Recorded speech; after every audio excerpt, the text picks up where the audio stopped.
What's going on, guys? This is Brad with Spike Fitness, and I'm in the garage again. Today is June 18th. I'm getting ahead of myself. Yep. June 18th, and it is a Friday, which means it's going to be a max effort bench day. We got the crew with us.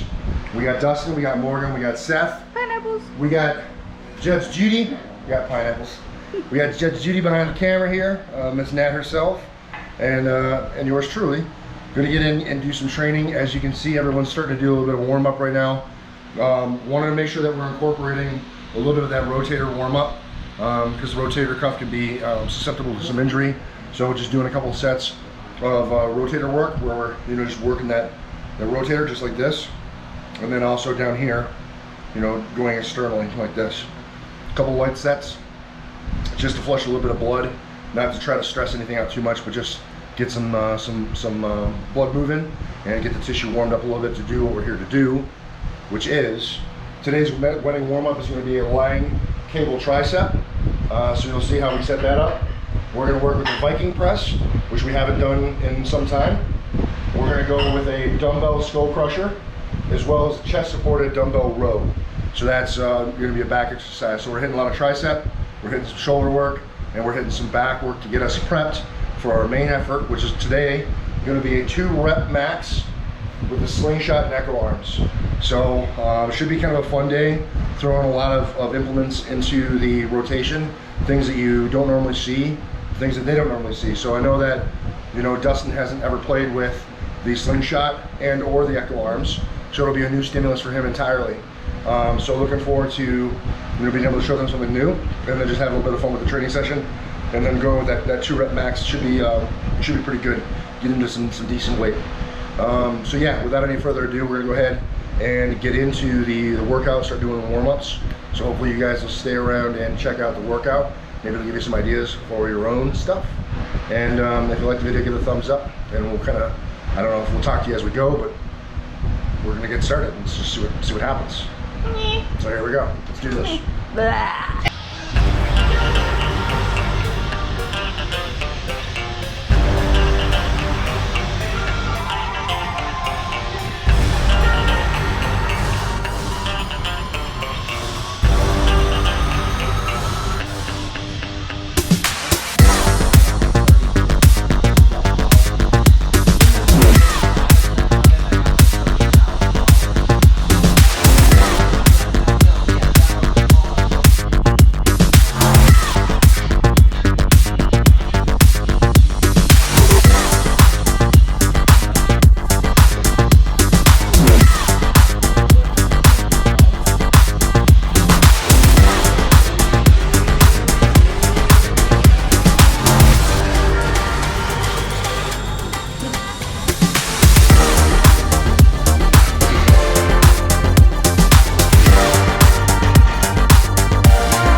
Oh, right, that's it, guys. That's the video. We're closing it down.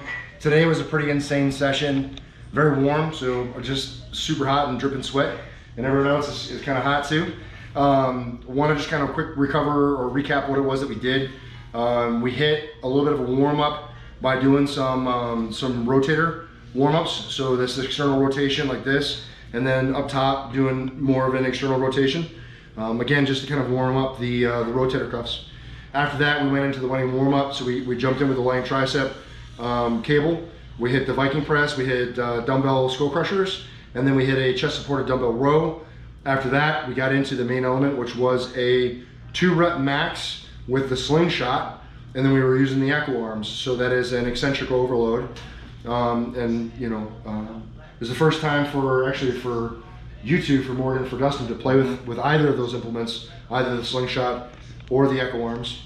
And it was a kind of a challenging day, because there's a lot of instability with that, right? So, you know, Morgan and Dustin, you happen to comment with the Ecco Arm on there, it creates a lot of instability where that weight starts to oscillate, and it's very hard to control. What did you guys think about kind of holding that with that extra 100 pounds at the very top, and how did that feel for you guys?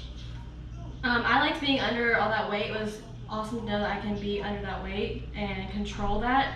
And then I knew I was anticipating them coming off, so that was kind of difficult, but the rest of it was pretty good. Kind of a timing thing for you? Yeah. And Dustin, what did you think? Yeah, just kind of to jump on what she was saying, it was super beneficial to be under that weight, which was, I think at the end it was like, it would have been like 425 or 435 or something, which was like before, like crazy to even think about me holding that. But being able to actually hold that, like, and activating like other like muscle stabilizers that like weren't activated before, like using that weight, and then just like another thing, like building like the confidence, knowing that like I am able, like mentally and physically able to hold weight like that, and then successfully be able to control it, and then using the slingshot to bang out those the doubles that we were working on was extremely beneficial. And this was definitely one of the better workouts that I know, speaking for myself, that I've done with Brad, and it was just awesome overall. Right. What do you think, Seth? I know that this is the second time running through with the Ecco Arms slingshot. It's the second time with the Ecco Arms, but the last time the slingshot, I used the one that you had. A little bit too big. And if you guys can't tell, me and Brad, not the same size. You look tiny next to him. You look puny. We had mats a little bit smaller available today. The first time I felt a lot different this time than last time. Having that sling available at the right size, it gave me a much better momentum push at the bottom to feel that lockout pressure. I mean, I went 350 on that downward before the echoes popped off. I think having my nervous system stimulated to that heavier weight right from the bottom, even though I had that slingshot to help me momentum-wise on the way up, that lockout was a lot stronger than it normally is. Yep. Yeah, so they're all talking about a lot of concepts that I think are really important, and one of the things I really want to drive home is the confidence piece, right? So with those Ecco Arms, the Ecco Arm, the actual implements themselves, they weigh 25 pounds a piece. We had 25-pound plates on them. So each side was an additional 50 pounds.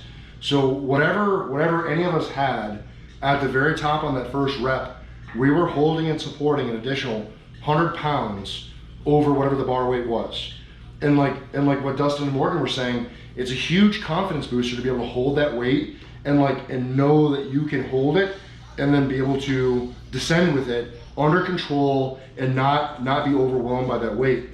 From an emotional standpoint, from a psychological standpoint, that's huge, because confidence really is key.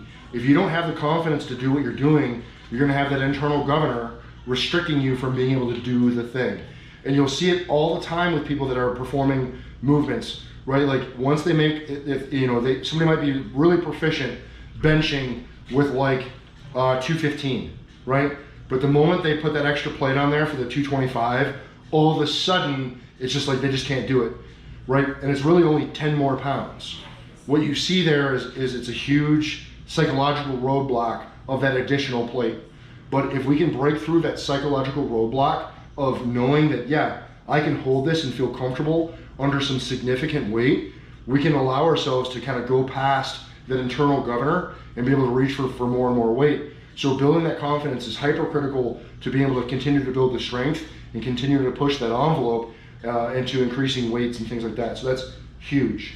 And then also, again, to kind of touch on the points, that stability piece. With those Ecco Arms on there, being able to kind of swing free, there is an instability, an oscillation that happens from those weights that we have to be able to control in order to be able to move the weight most effectively. And so being able to tie in some of those auxiliary muscles to help stabilize that weight and demonstrate control over the weight is, again, a really huge thing into being able to develop power and consistency in our bench press, and that will pay dividends for us as we continue to increase the weight from a straight bar perspective, right? So that the true 1 rep max, if we get more and more acclimated to being able to control that weight maximally, increasing our mechanics, we are going to have that much more proficiency and that much more power when we start moving those weights up. And so this type of stuff really helps ingrain that from a neurological perspective and can make a huge difference. So I really wanted to just take a moment and highlight it and talk about kind of what we did and how we were doing things, so that you viewers at home can kind of get a sense of some of the ways that you may be able to tweak your movements in order to be able to stimulate greater adaptation. It might not necessarily be adding on a ton of weight. It might be, suspending some weights with bands. If you don't have the Ecco Arms, you might be able to use, say, bands with even just 10-pound weights suspended from those bands. That will also create a measure of instability that you will have to account for, and can add a stimulus that maybe you've never done before.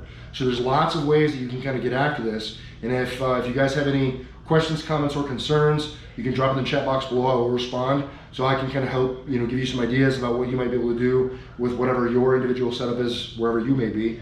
But really, it's just kind of being creative and kind of thinking through problems to continue to be able to adapt and to move forward in your training. So just wanted to touch on some of the points from these guys. Had a killer session today, still dripping sweat. Everything was amazing. And then one last thing before we kill it down, we talked a little bit about drinking while we train. You guys are asking me why I tend to enjoy beers, and specifically for Dustin and for Morgan today, they happen to kind of partake in the beer drinking and maybe a little bit of rum too. What did you guys think? Like, I don't know how often you've ever thrown in a little bit of drinking into your training, but like going heavy and doing that, like, what did you guys think about adding that on into today? Did it make a difference? Was it a detriment? Was it a benefit? Yeah, I mean, I just felt a little loose, honestly, and just wasn't intimidated by holding weight that was crazy, right, to me to think about, Yeah, 24 hours. I said the same thing when I had that 350. I wasn't thinking as much about the weight, slowly lowering it down to make sure I didn't die.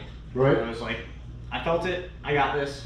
Rolling. I didn't feel like, even if I was no drinks on board, I think I would have felt the same way.